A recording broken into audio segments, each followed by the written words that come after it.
తమిళనాడులో ఉన్నటువంటి ప్రజలు ఏం చేశారు ఎరికేనా? తమిళనాడులో ఓడిపోయింది డిఎంకే అన్నా డిఎంకే మాత్రమే కాదు, ఈ టీవీ ఛానళ్ళు ఈ పేపర్లు అన్నీ కూడా ఓడిపోయినాయి.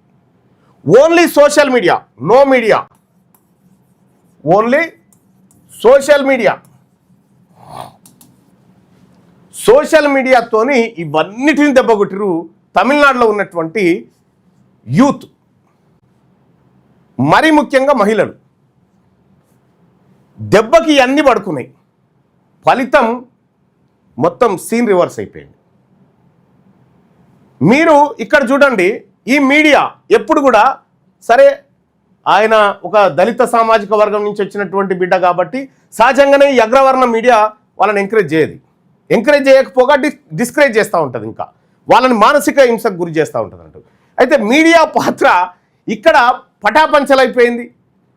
ఎవడు నమ్మే పరిస్థితి లేకుండా అయిపోయింది. అక్కడ మీడియా ఎంత కంగారు పడ్డి ఎంత ఆగమాగం చేసినా కూడా ఆఖరికి టీవీకే పార్టీకి 108 సీట్లను కట్టబెట్టారు.